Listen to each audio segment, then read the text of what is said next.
This is my 2019 Corvette Grand Sport. It's a C7 generation. I've owned this for a little bit over 3 years, since new, and I've put over 32,000 miles on it. And in this video, I'm gonna say goodbye to it. I'm also gonna be walking you through what's been like to own all these years. I've dailied it, I've tracked it, I've driven it cross country. So I'm going to do my best to break down ownership costs, reliability concerns, model year changes, and whether or not you should potentially buy one of these for yourself now that they're in the used market and potentially more affordable. Let's first talk about the highlights of ownership. During my time of owning this car, I've averaged a little over 18 miles per gallon, including track days, which is pretty damn impressive for a dedicated sports car. I've gone through 5 sets of tires, 3 sets of brake pads, and I have enjoyed the ever-living crap out of this car. It has been actually one of my favorite vehicles I've ever owned. And it's a car that I've learned to like more as the years have gone by. In my original Grand Sport video, where we detailed the engineering and what this car is like to live with, sort of in a short period of time or short period of ownership, I was somewhat lukewarm on this vehicle. And the more miles I put on this thing, the more I've driven it, I've grown to appreciate its strengths and weaknesses. Let's talk about the interior space first, as this is sort of one of the more simple parts of this car. The Grand Sport came out in 2017. It's a trim level of the C7, and it came in 3 different trim levels for the interior space, 1LT to 3LT being the fully loaded or highest trim variant. This is a 2LT, which sits somewhere in the middle. It does not get the fancy pants leather of the 3LT, but it does get all the same features. Heated and cooled seats, a heads-up display, and a leather-ish interior space with the Bose audio system, which is the hi-fi system that's only available on the 2LT. I also have PDR equipped, which is their performance data recorder you've seen in other cars. In this iteration, I think it's like 1080 or 720p. It's not particularly high res, but you can use it as a lap timer or a recorder or even a dash cam if you really wanted. As the model years progressed, really the only change on the interior space was software and an overall improvement to fit and finish. Earlier cars, specifically 17s and 18s, like you saw in most C7s of this generation, particularly when they got miles, dashes started to bubble, armrests started to bubble. From my understanding, in the 19 model years, you don't really see that. It could be a mix of the fact that none of these cars seem to have miles, or they just seem to be made better. And at least in my case, I've put probably more miles on this Vet than the average Corvette owner, and I have no rattles and squeaks. Nothing has gone wrong in the interior. In fact, all the leather, which mind you is not all that high quality, has aged exceptionally well, which is sort of surprising to me in a GM product. There were software changes to the gauge clusters, so your information display did change, but the actual content, you can see trans fluid, diff fluid, oil pressure, oil temp, water temp. I think that's still available in earlier model cars, but it gets cleaner in the 19 model year. You get 2 different seat options. These are the regular seats. You can also get competition seats.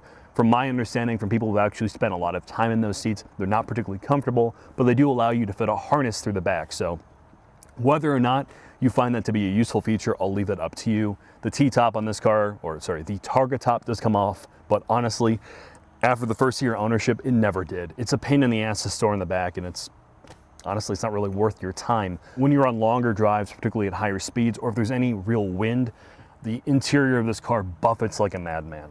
The interior space, now having lived with this car for a long period of time, is somewhat cramped. While the hatch is very, very practical, like I've talked about in prior Corvette videos, it's really the advantage of this thing. And there was a surprising amount of headroom for a dedicated track or sports car. The actual visibility at the front is not the best. The visibility at the back and the sides are not brilliant. It definitely feels a little bit more claustrophobic, which depending on who you are might be a deal breaker. On long journeys, it's very, very comfortable though. If you can get past the lack of visibility, the thing that the Corvette does very well is eat up miles. And during my time as a daily driver, it did a good job. When you put it into tour, it's surprisingly comfortable. You just have to deal with a ton of road noise. If you pick a more aggressive tire than these Pilot Super Sports, which are run flats, the road noise is very, very loud. Exterior-wise, it's held up pretty well. As you may or may not have seen if you've been a long-time viewer on this channel, I got this car ceramic coated and PPF, or paint protection film, on the front. It's held up well. It's seen track miles. The paint's actually in really, really good shape. I've had to replace the PPF once on the front just of it getting torn up, but it's done a good job. It's not perfect. Some of the pieces of aero have kind of got chewed up over the years, as you're kind of expecting from rocks and road debris, Past that though, I think it's time for us to head into the shop where I'm going to put this thing up in the lift and dissect the costs of ownership. In the shop with my C7 Grand Sport. This is a 2019 model with a little over 30,000 miles. And in this segment of the video, I'll be giving you a brief technical overview of what the Grand Sport is. Mind you, you should watch our original C7 video. It's far longer and we'll go far more in depth into the engineering of this car. So what about the car? So the Grand Sport existed between the 2017 and 2019 model years of the C7 generation Corvette. It's essentially a trim level. It offers the wide body off the Z06 with more aggressive suspension tuning than the standard Stingray, albeit not as aggressive as the Z06. It has the same identical drivetrain as the performance pack equipped standard C7 Stingray, those Z51 cars. It has the same LT1, it has the same gearing. And this car can either be had in a 7-speed manual, which is the one to get, or the 8-speed automatic. I'll talk about that a little bit later. Body structure-wise, the C7 is far more rigid than the standard C6, Z06, or C5, the cars it basically replaces. It has more aluminum, it has a stronger spine, so it doesn't have any of the bobbling that those cars have, particularly when you put stickier rubber on them. This car gets the E-diff as well, which means it's all sorts of PTM modes, and it's still composite leaf spring front and rear, double wishbone front and rear, and has full alignment capability. The Grand Sport and the Z06 and the standard C51 cars have excellent cooling. You have an oil cooler, you have a giant radiator, and trans and differential cooling. When it comes to suspension on this car, you get two different packages. You can either get the standard Grand Sport, which this car is, or the Z07 package. The Z07 package gets stiffer bushings, sway bars, and I believe spring rates and a recalibration to the MR dampers. That's largely due to the fact that it gets stickier rubber as standard. The base Grand Sport gets Pilot Super Sports, which are run flats. The Z07 cars get Pilot Sport Cup 2s. Their wheels are identical, however, and the tire sizes are identical. The Z07 cars also get carbon ceramic brakes, which we're going to talk about a little bit later, because that does add some complexity when it comes to the ownership costs of this vehicle. These cars, as they progress through the model years, they refine manufacturing, they got a little bit better built, particularly in the interior space, and potentially a little bit more reliable. That's the joy of having this life of the C7 be so long.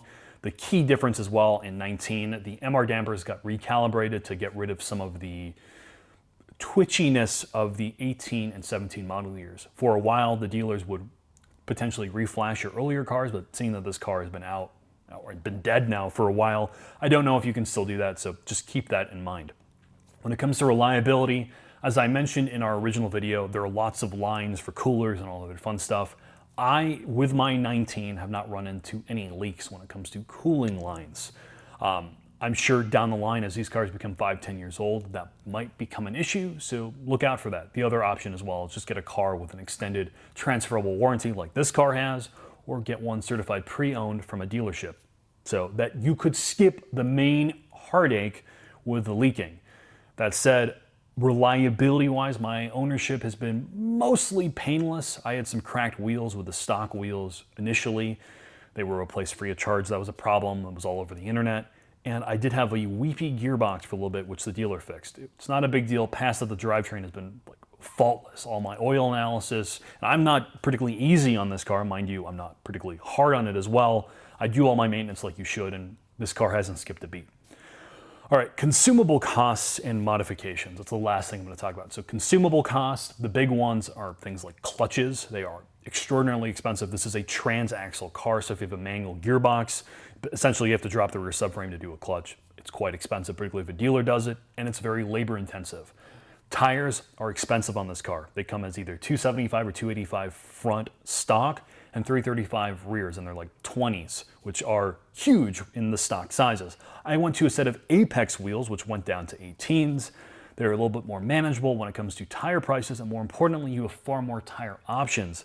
These standard Super Sports are fine street tires, but not great track tires.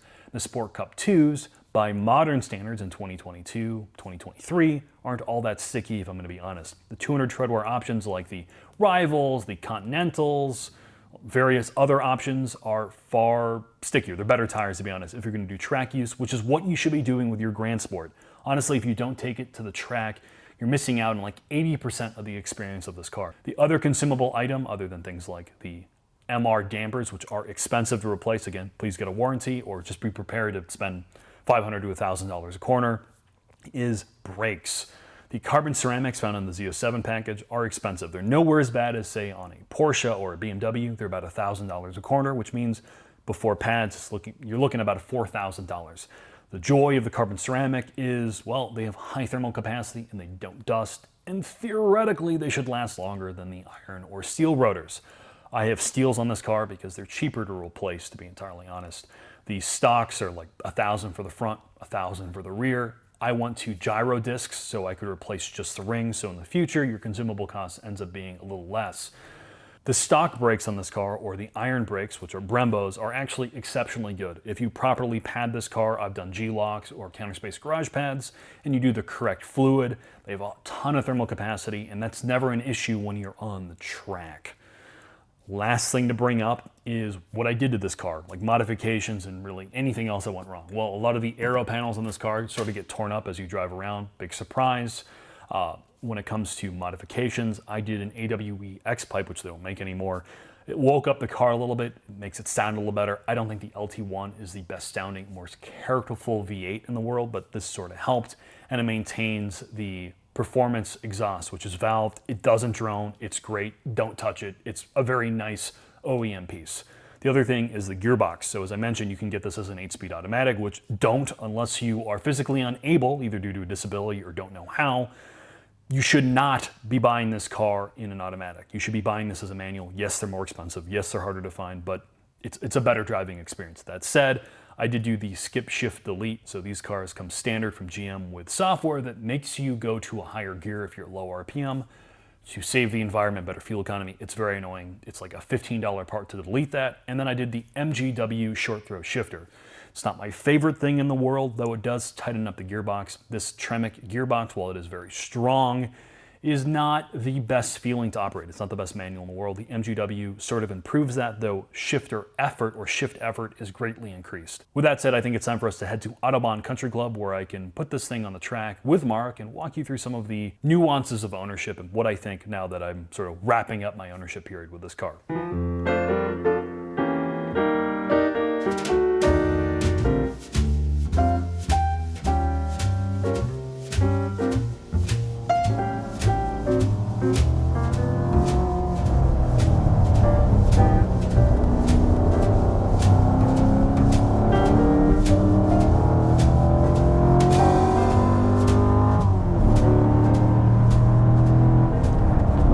Saying goodbye to the C7, Mark.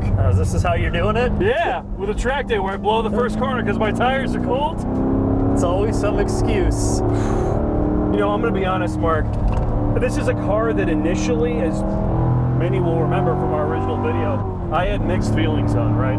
It wasn't my favorite thing in the world. I didn't think it was the best street car. It wasn't necessarily what I was looking for. But now, after living with it for 32,000 miles, if you're going to use it as a driving tool to make you a better driver, then be comfortable-ish on the street as you go to and from the track, or pile on daily duty and use it as sort of that weekend autocross track car.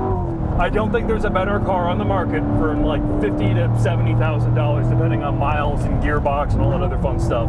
The C7 Grand Sport is a very, very good driving tool. This is one of the fastest cars you can possibly buy for under $100,000. It's really, really fast, and the amount of grip when you tire this thing right is unparalleled. I mean, my major complaint with it, and it's always been, is it lacks some emotion, and it has to do with the engine. It's just such a brute force, like, you know, garbage truck sounding thing. And I know people love that V8 tone. It's just that classic sound, but there's no musicality to it. Yeah, it's generic American V8. How does this, I mean, you've driven this car a lot too, Mark. How does it compare to something like the C8 Z06? The C8 Z06? Yeah. I mean, they share similarities in terms of driving. You're really connected to the driving experience. You feel everything that's going on. It's challenging to control the rear at certain points, but they're both cars that you learn to work with to be faster, become a smoother driver. It rewards smooth driving, but it doesn't like kill you if you make a mistake. I mean, like I said, I just don't think there's much better out there for this. If you can deal with the fact that it's It doesn't have the beautiful tonal quality of some of the more expensive cars. I don't know why you would choose something else other if you're tracking the car specifically. You know, we're out here driving the CRX for the SIR that Scott from King Motorsports built. While I will say this does not have any of the feel of some of the older cars, I do think because this is sort of the crossover point for Corvette, because it is based on an older platform, right?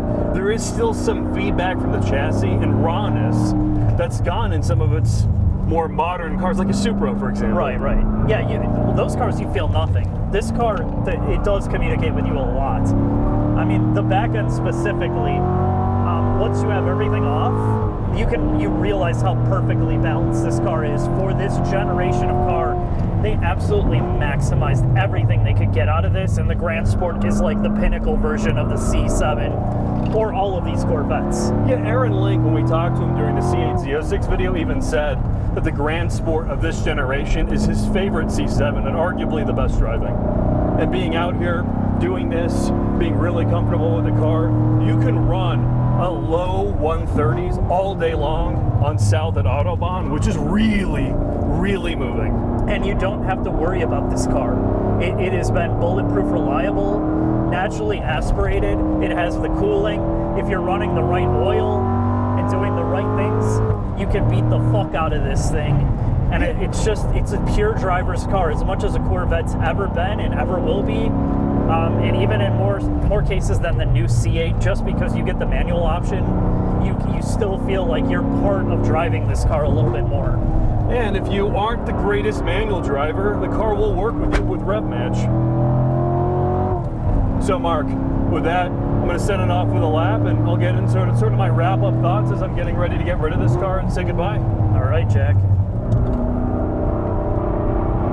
You okay? Are you okay? Oh, I'm so sick. I know you would be. I was like holding it back the whole time. Oh, that would have been amazing to end it on me just barf all over you. Oh, great, check this.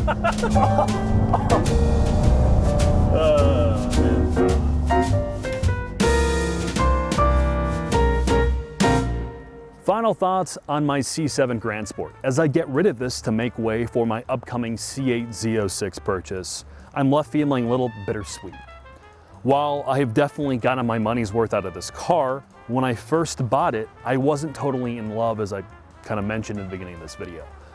The street dynamics left me a bit cold. I felt like I should have bought something like a GT350, which is a far more emotional engine, or sold my internal organs to buy something like a GT3.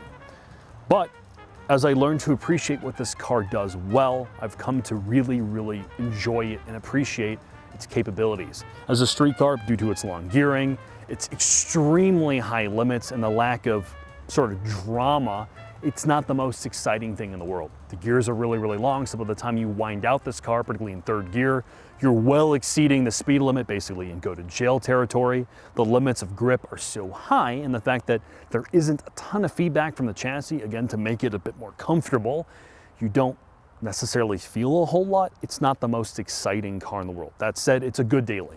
Good fuel economy, reasonably comfortable, and for a dedicated sports car, surprisingly practical.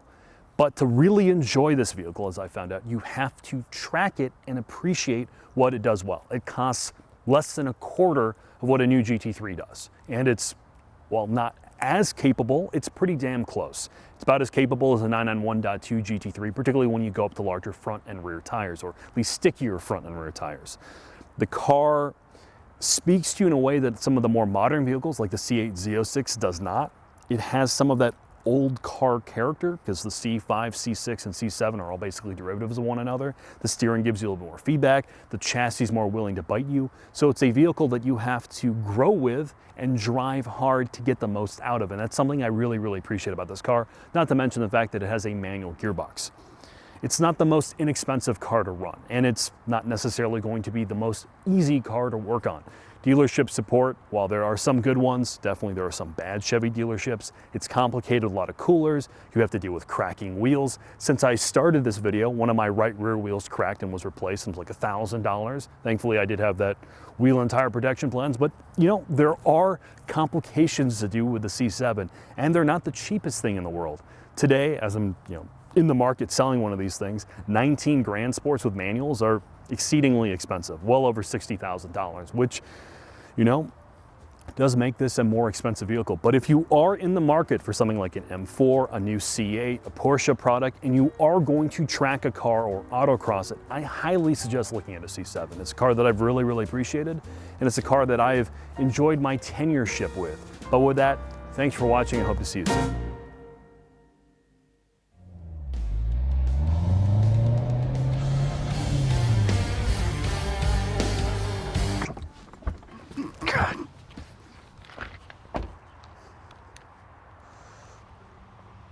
Savage Geese, yet another notification. Do you know how rich I am? Are you not hearing me? We unfriend, we unsubscribe. Get it done. I'm rich. Why is this a problem?